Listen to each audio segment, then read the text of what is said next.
If you're one of those people who thinks we don't make anything in this country anymore, here are two good examples of why you're wrong. This aluminium plant in Shropshire makes advanced alloys that go into batteries and lithography printing presses. A fifth of it shipped straight to America.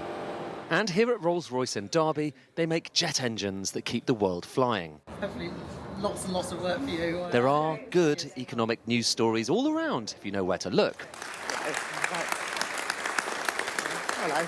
And perhaps that's why the Chancellor chose this place to talk about the latest better-than-expected growth figures. There's clearly economic headwinds and the world is changing. We can see that all around us. But we are a strong economy. I do believe that we can seize the opportunities. The fact that we were the first country to secure a trade agreement with the United States is significant. And these numbers today are very welcome. OK, so the fact that the Bank of England thinks that it's going back to 0.1% in the coming quarters, do you think that should be ignored, should it?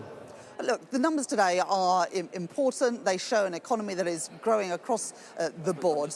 You might recall Rolls-Royce was actually name-checked in the Oval Office last week when Donald Trump announced the latest trade agreement with Britain. The problem is, for all the talk, they still don't have anything in writing. I think it's really encouraging to see that they specifically considered aerospace tariffs, and it was great to see that they'd been specifically thinking about Rolls-Royce. I mean, that's very positive. Obviously, we need to see it written down and be really clear the rules that we'll operate by, but it was definitely a positive move. So if you look there, that is carbon composite. That is titanium on these fan blades. It's the next generation of fan blades that Rolls-Royce is making. It's part of what they call the Ultra Fan. It could change the game, they say. But to give you a sense of just the timescales we're talking about, it was about a decade ago that work started, a bit over a decade ago that work started on this. It's going to be another decade until they're in the skies. Just underlining, it's not just the next few years they're thinking about here. It's not just tariffs. It's not just Donald Trump. It's generations ahead for this next product. Back at Bridge North, aluminium plants, it's a similar story. They should benefit from the trade deal, only they don't know when it starts and how much of their exports it covers. So it's all still a bit theoretical. What's not theoretical is the impact on demand, which brings us back to the GDP figures. What we're seeing is an impact on quarter 2.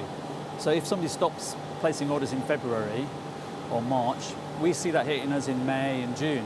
So it's that's where you are now. That's where we are now. So we know quarter 2 will be lower numbers than quarter 1, and we're hopeful that we can recover it for quarter 3, but we need that detail quickly to be able to do that.